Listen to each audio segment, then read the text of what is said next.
जय श्री कृष्णा साहब। आप सभी का मेरे चैनल पर स्वागत है। सभी को विजया एकादशी की हार्दिक शुभकामनाएं। आइए सुनते हैं विजया एकादशी की व्रत कथा। एकादशियों का महात्म्य सुनने में युधिष्ठिर को अपार हर्ष की अनुभूति हुई।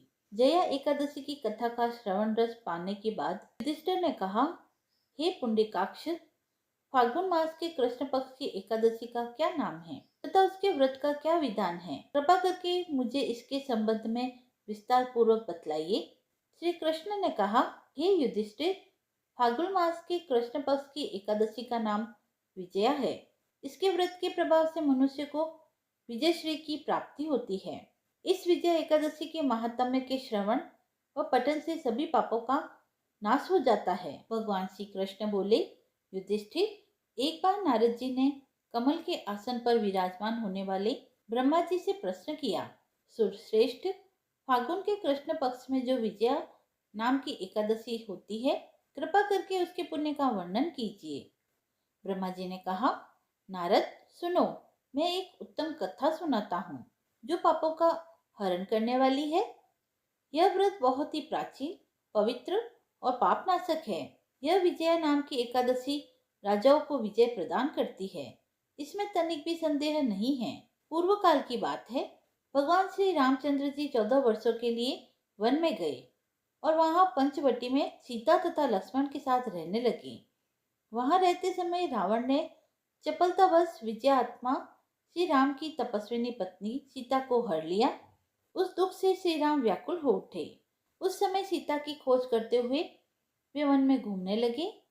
कुछ दूर जाने पर उन्हें जटायु मिला, जिसकी आयु समाप्त हो चुकी थी। उसने अपने प्राणों का त्याग श्री रामचंद्र जी की गोद में किया। इसके बाद उन्होंने वन के भीतर कबंध नामक राक्षस का वध किया। फिर सुग्रीव के साथ उनकी मित्रता हुई। तत्पश्चात श्री राम के लिए वानरों की सेना एकत्र हुई। हनुमान जी ने लंका के उद्यान में जाकर सीता जी का दर्शन किया और उन्हें श्री राम की चिन्ह स्वरूप मुद्रिका प्रदान की। यह उन्होंने महान पुरुषार्थ का काम किया था।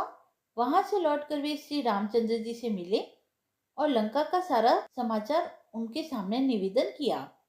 हनुमान जी की बात सुनकर श्री रामचंद्र जी ने सुग्रीव की अनुमति ली, लंका को प्रस्थान करने का विचार किया और समुद्र के किनारे पहुंचकर उन्होंने लक्ष्मण से कहा, सुमित्रा नंदन, किस पुण्य से इस समुद्र को पार किया जा सकता है? यह अत्यंत अगाध और भयंकर जल जंतुओं से भरा हुआ है। मुझे ऐसा कोई उपाय नहीं दिखाई देता जिससे इसको सुगमता से पार किया जा सके। लक्ष्मण बोले, महाराज, आप ही आदिदेव और पुराण पुरुष पुरुषोत्तम हैं। आपसे क्या छिपा है? यहाँ द्वीप के भीतर वग्दालभ्य नामक मुनि रहते हैं। यहाँ से आधे योजन की दूरी पर उनका आश्रम है। रघुनंदन, उन प्राचीन मुनीश्वर के पास जाकर उन्हीं से इसका उपाय पूछिए। लक्ष्मण की यह अत्यंत सुंदर बात सुनकर श्री रामचंद्र जी महामुनि वग्दालभ्य से मिलने के लिए गए। वहां पहुंचकर उन्होंने मस्तक झुकाकर मुनि को प्रणाम किया। मुनि उनको देखते ही पहचान गए कि ये पुराण पुरुषोत्तम श्री राम हैं, जो किसी कारणवश मानव शरीर में अवतीर्ण हुए हैं। उनके आने से महर्षि को बड़ी प्रसन्नता हुई। उन्होंने पूछा, श्री राम, आपका कैसे यहाँ आगमन हुआ? श्री राम बोले, ब्राह्मण, आपकी कृपा से राक्षसों सहित लंका को जीतने के लिए सेना के साथ समुद्र के किनारे आया हूँ। मुने, अब जिस प्रकार समुद्र पार किया जा सके वह उपाय बतलाइए। मुझ पर कृपा कीजिए। वग्दालभ्य बोले, श्री राम, फाल्गुन के कृष्ण पक्ष में जो विजया नाम की एकादशी आती है, उसका व्रत करने से आपकी विजय होगी। निश्चय ही आप अपनी वानर सेना के साथ समुद्र को पार कर लेंगे। राजन, अब इस व्रत की फलदायक विधि सुनिए। दशमी का दिन आने पर एक कलश स्थापित करें। वह सोने, चांदी, तांबे अथवा मिट्टी का भी हो सकता है। उस कलश को जल से भरकर उसके ऊपर पंच पल्लव डाल दें। उसके ऊपर भगवान नारायण की स्वर्णमय विग्रह की स्थापना करें। फिर एकादशी के दिन प्रातःकाल स्नान करें। कलश को पुनः स्थिरता पूर्वक स्थापित करें। माला, चंदन, सुपारी तथा नारियल आदि के द्वारा विशेष रूप से उसकी पूजा करें। कलश के ऊपर सप्तधान और जौ रखें। गंध धूप दीप और भांति भांति के नैवेद्य से पूजन करें। कलश के सामने बैठकर वह सारा दिन उत्तम कथा वार्ता आदि के द्वारा व्यतीत करे और रात्रि में वहां जागरण करें। अखंड व्रत की सिद्धि के लिए घी का दीपक जलाएं। फिर द्वादशी के दिन सूर्योदय होने पर उस कलश को किसी जलाशय के समीप नदी झरने या पोखर के तट पर ले जाकर स्थापित करें और उसकी विधिवत पूजा करके देव प्रतिमा सहित उस कलश को वेद वेत्ता ब्राह्मण को दान करें। महाराज, कलश के साथ ही और भी बड़े बड़े दान देने चाहिए। श्री राम, आप अपने सेनापतियों के साथ इसी विधि से प्रयत्न पूर्वक विजया एकादशी का व्रत कीजिए, जिससे आपकी विजय होगी। ब्रह्मा जी कहते हैं, नारद, यह सुनकर श्री रामचंद्र जी ने मुनि के कथनानुसार उस समय विजया एकादशी का व्रत किया। उस व्रत के करने से श्री रामचंद्र जी विजय हुए। उन्होंने संग्राम में रावण को मारा, लंका पर विजय पाई और सीता को प्राप्त किया। बेटा, जो मनुष्य इस विधि से व्रत करते हैं उन्हें इस लोक में विजय प्राप्त होती है तथा उनका परलोक भी अक्षय बना रहता है। हे युधिष्ठिर, जो मनुष्य इस व्रत को विधि विधान के साथ पूर्ण करेगा उसकी दोनों लोकों में विजय होगी। श्री ब्रह्मा जी ने नारद जी से कहा, जो इस व्रत का महात्म्य श्रवण करता है या पढ़ता है उसे वाजपेयी यज्ञ के समान फल की प्राप्ति होती है। कथा समाप्त हुई। आइए सुनते हैं ग्यारस माता की कथा। युधिष्ठिर ने पूछा, भगवान, पुण्यमयी एकादशी तिथि कैसे उत्पन्न हुई? इस संसार में क्यों पवित्र मानी गई तथा देवताओं को यह कैसे प्रिय हुई? श्री भगवान बोले, कुंती नंदन, प्राचीन समय की बात है। सतयुग में मुर नामक दानव रहता था। वह बहुत ही अद्भुत, अत्यंत रौद्र तथा संपूर्ण देवताओं के लिए भयानक था। उस काल रूपधारी दुरात्मा महासुर ने इंद्र को भी जीत लिया था। संपूर्ण देवता उससे परास्त होकर स्वर्ग से निकाले जा चुके थे और संकित तथा भयभीत होकर पृथ्वी पर विचरा करते थे। एक दिन सब देवता महादेव जी के पास गए। वहां इंद्र ने भगवान शिव के आगे सारा वृतांत सुनाया।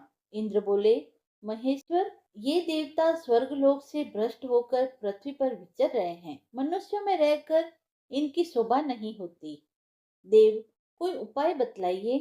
देवता किसका सहारा लें? महादेव जी ने कहा, देवराज, जहाँ सबको शरण देने वाले, सबकी रक्षा में तत्पर रहने वाले जगत के स्वामी भगवान गरुड़ ध्वज विराजमान हैं, वहां जाओ, वे तुम लोगों की रक्षा करेंगे। भगवान श्री कृष्ण कहते हैं, युधिष्ठिर महादेव जी की बात सुनकर परम बुद्धिमान देवराज इंद्र संपूर्ण देवताओं के साथ वहां गए। भगवान गदाधर क्षीर सागर के जल में सो रहे थे।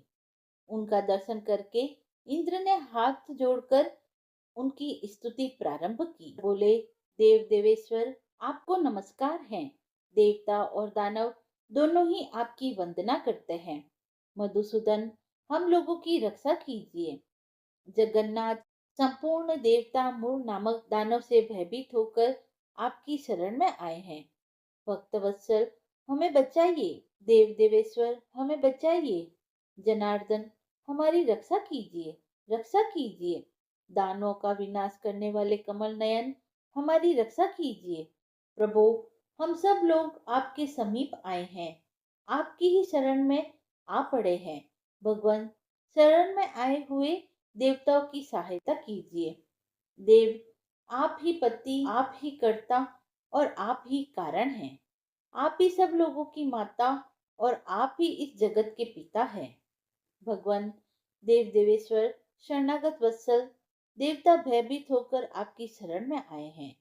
प्रभु, अत्यंत उग्र स्वभाव वाले महाबली मूर नामक दैत्य ने संपूर्ण देवताओं को जीतकर इन्हें स्वर्ग से निकाल दिया है। इंद्र की बात सुनकर भगवान विष्णु बोले, देवराज, वह दानव कैसा है? उसका रूप और बल कैसा है तथा उस दुष्ट के रहने का स्थान कहाँ है? इंद्र बोले, देव देवेश्वर, पूर्व काल में ब्रह्मा जी के वंश में तालजंग नामक एक महान असुर उत्पन्न हुआ था, जो अत्यंत भयंकर था। उसका पुत्र मूर दानव के नाम से विख्यात हुआ।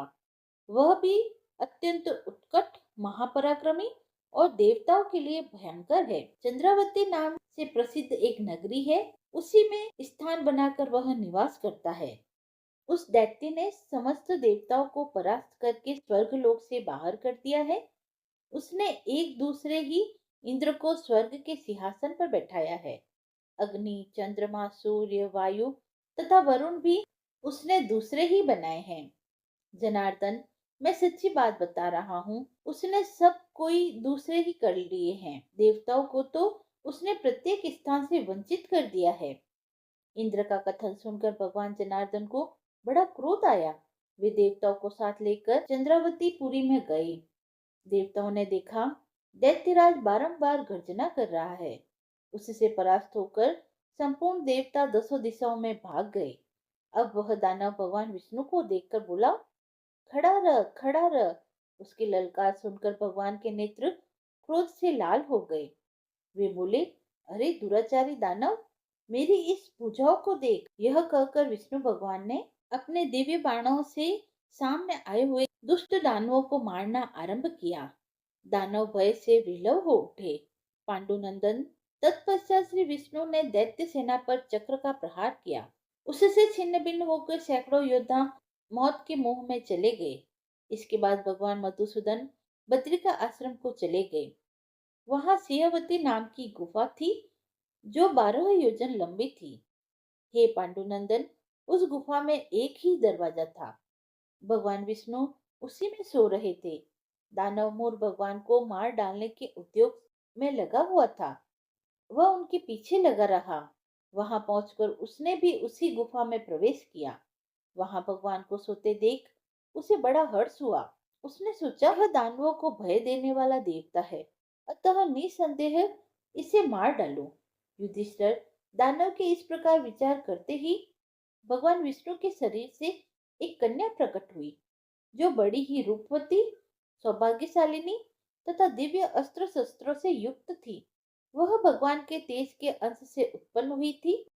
उसका बल और पराक्रम महान था। युधिष्ठिर, दानवराज मूर ने उस कन्या को देखा। कन्या ने युद्ध का विचार करके दानव के साथ युद्ध के लिए याचना की। युद्ध छिड़ गया।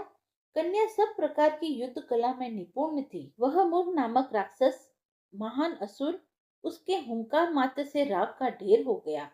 दानव के मारे जाने पर भगवान जाग उठे। उन्होंने दानव को धरती पर पड़ा देखा और पूछा, मेरा यह शत्रु अत्यंत उग्र और भयंकर था, किसने इसका वध किया है? कन्या बोली, स्वामी, आपके ही प्रसाद से मैंने इस महादैत्य का वध किया है। श्री भगवान ने कहा, कल्याणी, तुम्हारे इस कर्म से तीनों लोकों के मुनि और देवता आनंदित हुए हैं। अतः तुम्हारे मन में जैसी रुचि हो उसके अनुसार मुझसे कोई वर मांगो। देव दुर्लभ होने पर भी वह वर मैं तुम्हें दूंगा, इसमें संदेह नहीं है। वह कन्या साक्षात एकादशी ही थी। उसने कहा, प्रभु, यदि आप प्रसन्न हैं तो मैं आपकी कृपा से सब तीर्थों में प्रदान, समस्त विघ्नों का नाश करने वाली तथा सब प्रकार की सिद्धियां देने वाली हो जाऊं। जनार्दन, जो लोग आप में भक्ति रखते हुए मेरे दिन को उपवास करेंगे, उन्हें सब प्रकार की सिद्धियां प्राप्त हो। माधव, जो लोग उपवास, नक्त अथवा एक भुक्त करके मेरे व्रत का पालन करे, उसे आप धन, धर्म और मोक्ष प्रदान कीजिए। श्री विष्णु बोले, कल्याणी, तुम जो कुछ कहती हो वह सब पूर्ण होगा। भगवान श्री कृष्ण कहते हैं, युधिष्ठिर, ऐसा वर पाकर महाव्रता एकादशी बहुत प्रसन्न हुई। दोनों पक्षों की एकादशी समान रूप से कल्याण करने वाली है। इसमें शुक्ल और कृष्ण का भेद नहीं करना चाहिए। यदि उदय काल में थोड़ी सी एकादशी, मध्य काल में पूरी द्वादशी और अंत में किंचित त्रयोदशी हो तो वह त्रिस्पर्शा एकादशी कहलाती है। वह भगवान को बहुत ही प्रिय है। यदि एक त्रिस्पर्शा एकादशी को उपवास कर लिया जाए तो 1 सहस्त्र एकादशी व्रतों का फल प्राप्त होता है तथा उसी प्रकार द्वादशी में पारण करने पर सहस्त्र गुणा फल माना जाता है। अष्टमी, एकादशी, षष्ठी, तृतीया और चतुर्दशी ये यदि पूर्व तिथि से विदित हो तो उनमें व्रत नहीं करना चाहिए। परिवर्तनी तिथि से युक्त होने पर भी इनमें उपवास का विधान नहीं है। पहले दिन दिन में और रात में भी एकादशी हो अथवा दूसरे दिन केवल प्रातःकाल एक दंड एकादशी हो, तो पहले तिथि का परित्याग करके दूसरे दिन की द्वादशी युक्त एकादशी को ही उपवास करना चाहिए। यह विधि मैंने दोनों पक्षों की एकादशी के लिए बतलाई है। जो मनुष्य एकादशी को उपवास करता है वह वैकुंठ धाम में, जहाँ साक्षात भगवान गरुड़ ध्वज विराजमान है, जाता है। जो मानव हर समय एकादशी के महात्म्य का पाठ करता है उसे सहस्त्र गोदानों के पुण्य का फल प्राप्त होता है। जो दिन या रात में भक्ति पूर्वक इस महात्म्य का श्रवण करते हैं वे निसंदेह ब्रह्म हत्या आदि पापों से मुक्त हो जाते हैं। एकादशी के समान पापनाशक व्रत दूसरा कोई नहीं है। ग्यारस माता की कथा समाप्त हुई। आइए अब सुनते हैं तुलसी माता की कथा। एक कन्या थी। जब वह थोड़ी बड़ी हुई और उसको समझ में आने लगा, तब से ही वह तुलसी माता जी की पूजन करती थी। उसके प्रतिदिन का नियम था कि तुलसी माता जी का पूजन करने के बाद ही वह खाना खाती थी। जब वह कन्या शादी के लायक हुई, तब उसके माता पिता ने उसकी शादी करवा दी। कन्या को उसके माता पिता ने दहेज में भी एक तुलसी का गमला दिया। ससुराल में वह प्रतिदिन सवेरे उठते ही पूजा करती, फिर उसके बाद ही खाना खाने बैठती थी। उसकी दो जेठानियां थी। वह दोनों उसका मजाक उड़ाती थी कि बड़ी नियम धर्म वाली बनती है। उन दोनों को उससे बहुत ईर्ष्या होती थी, इसीलिए वो दोनों तुलसा जी का गमला एक दिन छुपा देती है। वह कन्या बड़ी मुश्किल से गमला ढूंढ कर लाती है, अच्छे से पूजा करती है और फिर खाना खाती है। वह रोज गमला ढूंढ कर ले आती थी। एक दिन उसकी जेठानी ने क्या किया कि गमले को बहुत दूर फेंक दिया। कन्या ने खूब ढूंढा पर उसे वह गमला ना मिला। वह बहुत परेशान हुई। उस दिन तो उसने खाना भी नहीं खाया। उसका नियम जो था कि वह तुलसा जी की पूजा करने के बाद ही खाना खाती थी। उस कन्या की सच्ची भक्ति को देखकर तुलसी माता उससे बहुत प्रसन्न हुई और उसके कमरे में तुलसी माता का गमला प्रकट हो गया। अगले दिन सुबह जब वह उठी तो क्या देखती है कि उसके खाट के चारों कोनों पर तुलसी माता का गमला आ गया है। यह देखकर वह बहुत प्रसन्न होती है कि अब मेरी तुलसी माता को कोई चुरा नहीं सकेगा। पूजन करने के लिए भी कहीं और जाना नहीं पड़ेगा और कोई भी तुलसी माता को फेंक भी नहीं सकेगा। वह तो जल्दी से उठकर स्नान करती है और तुलसी माता की पूजन कर लेती है। जब वह खाना खाने बैठती है तो उसकी जेठानियां मजाक करने लगती है कि लो, देवरानी का नियम धर्म पूरा हो गया है। उसी से पूछती है कि तुलसी जी की पूजा कर ली?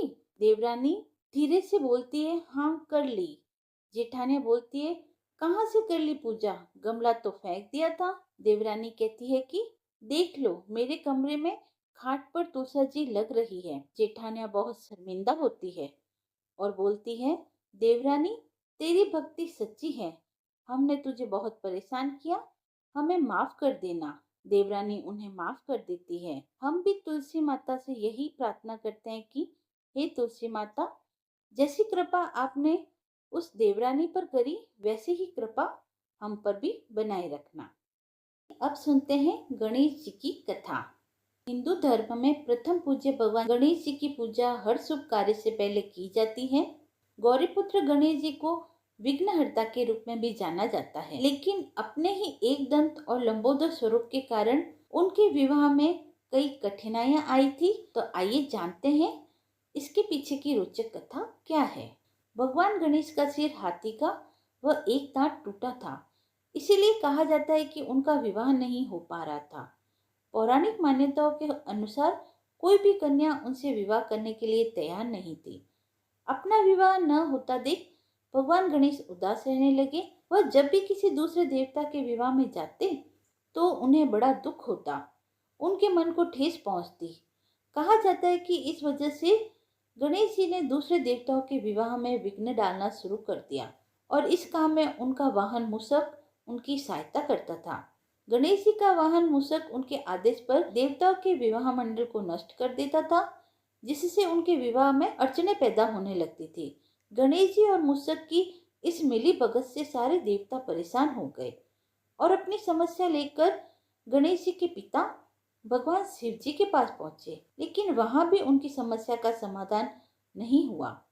हालांकि भगवान शिव और देवी पार्वती ने देवताओं से इतना जरूर कहा कि इस समस्या का समाधान ब्रह्मा जी के पास है। अब सारे देवता अपनी समस्या को लेकर ब्रह्मा जी के पास पहुंचे। उस समय ब्रह्मा जी योग में लीन थे। हालांकि देवताओं की प्रार्थना पर उनकी समस्या के समाधान के लिए ब्रह्मा जी के योग से दो कन्याएं रिद्धि व सिद्धि प्रकट हुई। इस वजह से दोनों ब्रह्मा जी की मानस पुत्रियां कहलाई।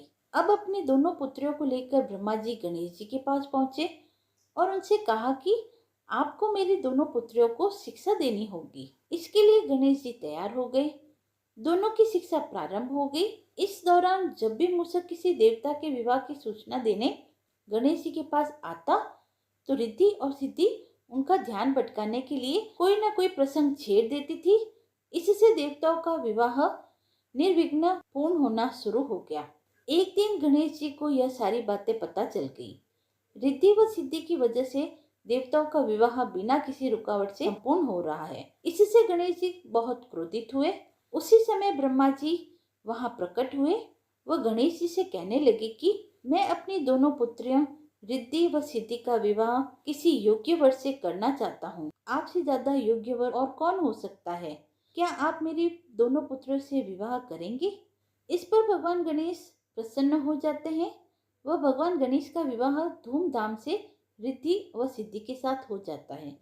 यदि आपको कथा पसंद आई हो तो आप मेरे चैनल को लाइक, शेयर एंड सब्सक्राइब करें। धन्यवाद।